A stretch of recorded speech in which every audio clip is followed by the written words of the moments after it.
Bismillahirrahmanirrahim. Assalamualaikum warahmatullahi wabarakatuh.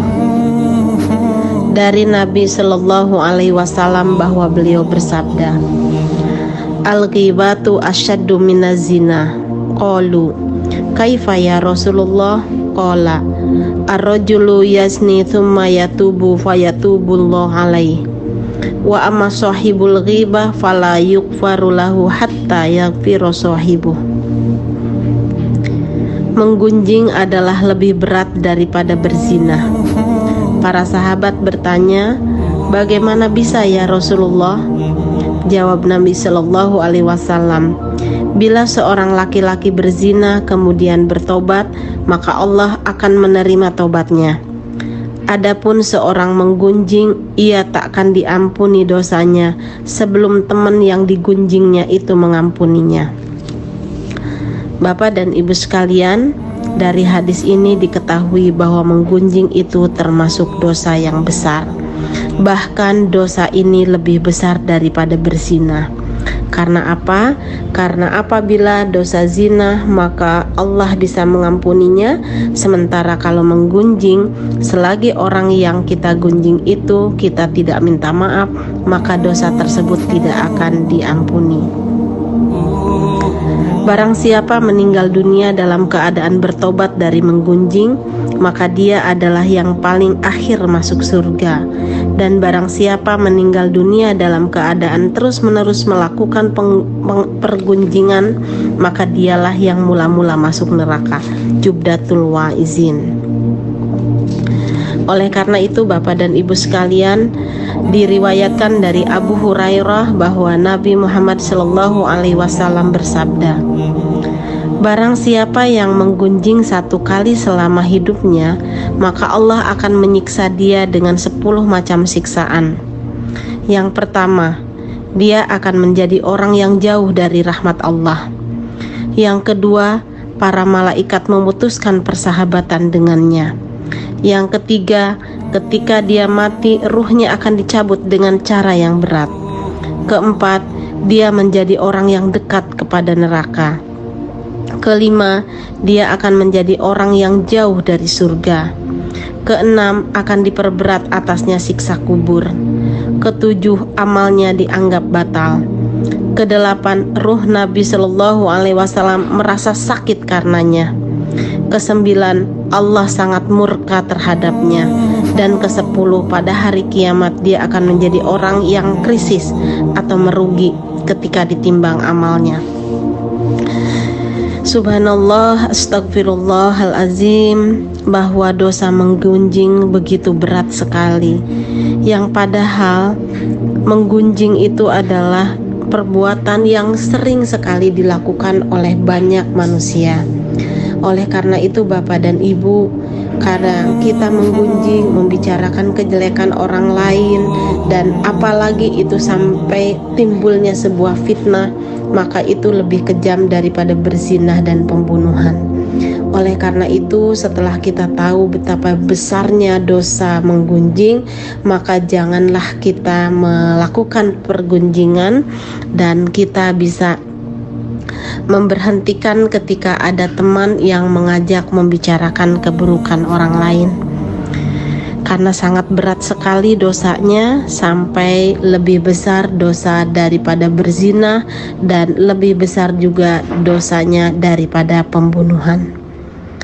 Billahi fisabilil haq. Assalamualaikum warahmatullahi wabarakatuh.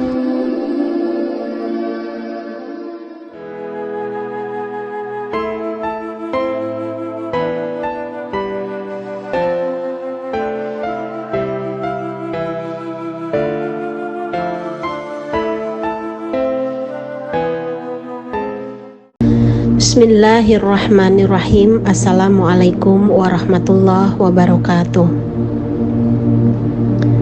Dengan menyebut nama Allah yang Maha Pengasih lagi Maha Penyayang, tiap-tiap diri bertanggung jawab terhadap apa yang telah dikerjakan, kecuali golongan kanan.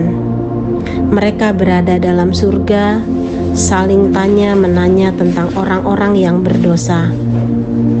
Apakah yang memasukkan kamu ke dalam neraka syakor? Mereka menjawab, kami dahulu tidak termasuk orang-orang yang mengerjakan sholat, dan kami tidak memberi makan orang miskin, dan kami tenggelam membicarakan yang batil bersama orang-orang yang tenggelam, dan kami mendustakan hari pembalasan hingga datang kepada kami al-yakin, yaitu sebuah kematian. Maka tidak berguna lagi bagi mereka syafaat dari orang-orang yang memberi syafaat. Quran Surah Al-Mudaththir ayat 38-48. Pada kesempatan ini, Bapak dan Ibu sekalian, saya akan menyampaikan 11 tanda kebahagiaan dan 11 tanda kesengsaraan. Oleh karena itu, semoga dengan mengetahui 11 tanda kebahagiaan dan 11 tanda kesengsaraan, kita bisa menghindari dari hal-hal yang tidak membuat kita sengsara atau menderita. Kami ambil penjelasan ini dari Tanbihul Ghafilin yang diambil dari kitab Durratun Nasihin halaman 484 sampai 486. Ketahuilah bahwasannya tanda kebahagiaan itu ada 11 perkara. Yang pertama adalah juhud terhadap dunia dan cinta kepada akhirat. Yang kedua adalah senantiasa ingin beribadah dan membaca Al-Quran. Ketiga, sedikit berbicara tentang hal yang tidak perlu. Keempat, senantiasa memelihara sholat yang 5 waktu. Kelima, bersikap warok terhadap barang haram maupun subhat, sedikit ataupun banyak. Keenam adalah bersahabat dengan orang-orang yang baik. Ketujuh, berlaku tawadhu atau rendah hati dan tidak sombong. Kedelapan, dermawan lagi pemurah. Kesembilan, belas kasih terhadap sesama makhluk Allah. Kesepuluh, menjadi orang yang bermanfaat bagi sesama makhluk. Dan ke-11, banyak mengingat kematian. Itu adalah tanda-tanda orang yang mendapatkan kebahagiaan. Adapun tanda-tanda orang yang celaka ada juga 11. Yang pertama adalah dia rakus terhadap harta. Kedua, hanya ingin memperturutkan syahwat dan keenakan-keenakan dunia. Ketiga, ucapan kotor dan suka orang yang durhaka. Keempat, meremehkan sholat yang 5 waktu. Kelima, bergaul dengan orang-orang yang durhaka. Kemudian keenam, buruk pekertinya. Ketujuh, berlaku congkak lagi sombong. Kedelapan, menolak manfaat dari sesama manusia. Kesembilan, sedikit belas kasih terhadap orang yang beriman. Kesepuluh, dia berlaku kikir. Kesebelas, tidak ingat kematian. Bahwasannya apabila seseorang ingat akan mati, bahwa dia tak akan menolak memberi makan dan selalu memberikan belas kasih terhadap sesama muslim, baik laki-laki maupun perempuan, dari Tanbihul Ghafilin. Bapak dan Ibu sekalian, hidup ini tidak lama. Hidup ini adalah persinggahan sementara waktu, karena kita adalah semuanya orang-orang yang sedang dalam perjalanan atau para musafir, dan kita akan menuju jalan pulang, yaitu kepada kematian. Nah, oleh karena itu senantiasa kita fokus kepada hal-hal yang membuat kita senantiasa bahagia, dan janganlah kita memiliki tanda-tanda yang akan menuju kepada kesengsaraan. Demikian yang bisa disampaikan pada sore hari ini.